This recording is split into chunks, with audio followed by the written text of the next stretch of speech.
were etched with pictographs, perhaps More than 1,000 43 years years ago, old. on April The 28, men who drew them, 1973, hunters a like rail car himself. loaded with 330 Of Vietnam them, War bombs there was no exploded other in the trace. Roseville Rail Yard.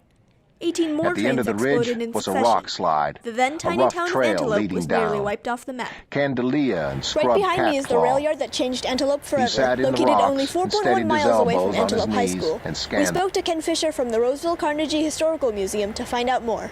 The amazing thing about the explosion, because it went on from just before 8 o'clock in the morning till about 5 o'clock in the afternoon, there were no fatalities. What caused it was something called a hot wheel. One of the wheels of the train, the ball bearings were not functioning properly, they were worn out or something. And as it was coming down the mountain, it just heated up and got very, very hot. And by the time it got into the Roseville Yard, it had started a small fire. And shortly after that, a couple minutes after they saw that, the explosion started going off. Senior Elise Kessler's grandparents, Chuck and Sharon Taylor, have lived here since 1966.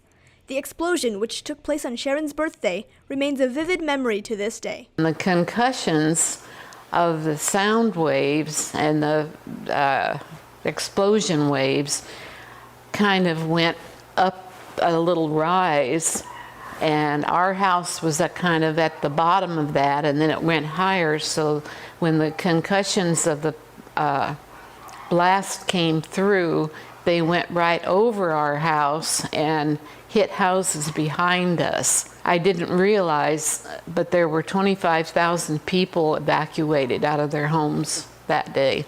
We drove, we didn't know where to go, and we just wanted to get a long ways from here. So we drove to South Sacramento, and you could hear the bombs from there. And we didn't know what we were going to come back to.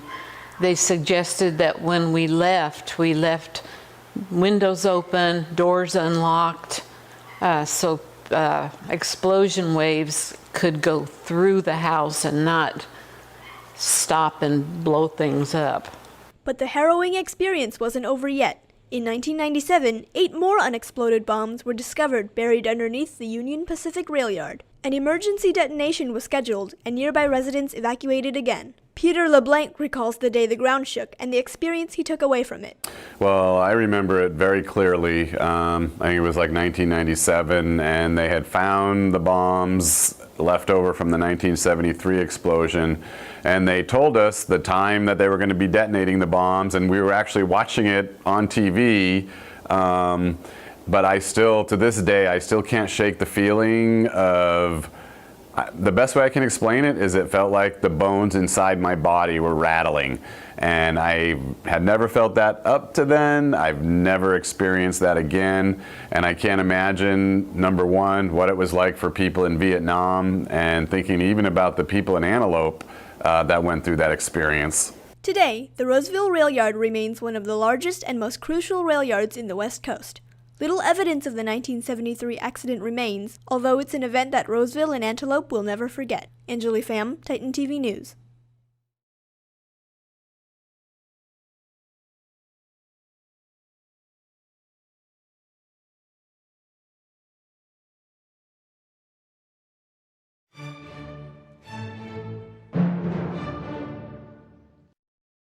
April 28, 1973 will long be remembered in Northern California, particularly for residents from the city of Roseville, the town of Antelope, and the community of Citrus Heights. In a Southern Pacific switching yard sat 21 cars loaded with 7,250-pound bombs. What followed can best be told in this special report.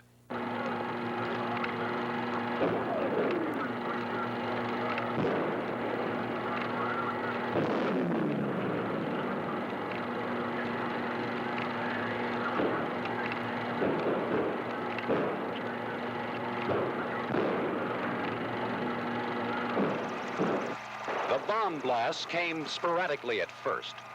Explosions spaced a few seconds apart at one moment, then a series of booms like a giant string of firecrackers. The first ammo car detonated bombs aboard the second, which triggered the third. Smoke and flames towered into the sky.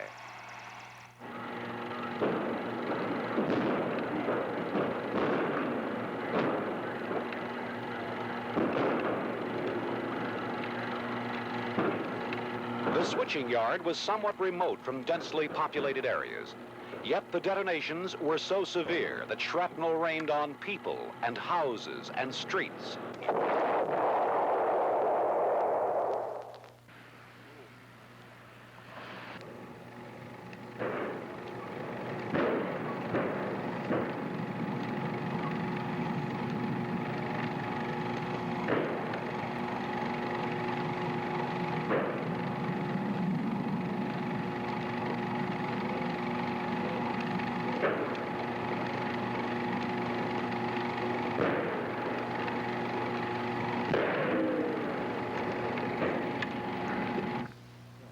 Law enforcement was moved in to keep the curious away.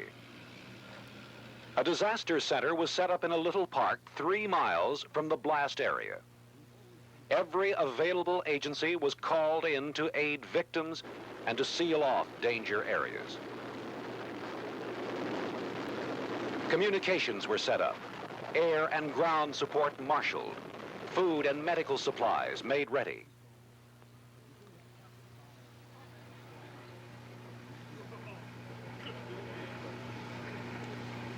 What had happened?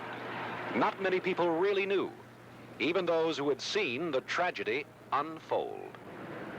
All I know is when I turned around after the first explosion, the fire was in the boxcar. One boxcar was on fire. Then the next one, it just went up in a big mushroom smoke, and then the implosion, which knocked my son down and staggered my wife, who were standing at the fence post of the fence. The Bobbitts were out there. The one son, Chucky, supposedly got hit in the side of the face with something. Mr. Bobbitt picked up his son, evacuated him out of there.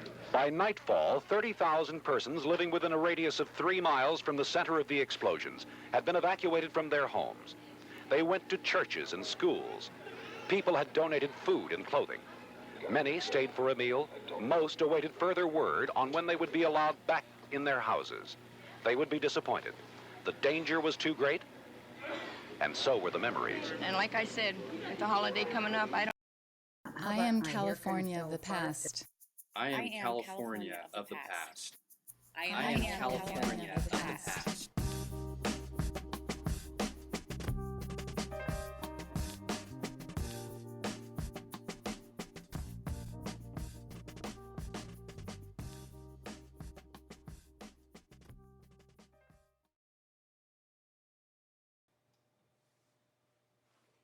I didn't care that I hadn't kissed my husband goodbye when he left in such a rush to help our friend Ray Oliva move that morning of April the 22nd, 1973. He had promised animal-shaped pancakes to our daughter and her sleepover friend. Oh, well, I'll just soak in the bathtub and let the children sleep peacefully.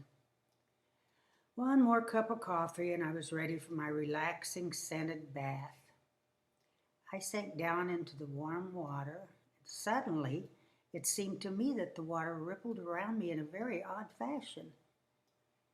Then came the loudest sound I have ever heard, making the whole house shiver and shake.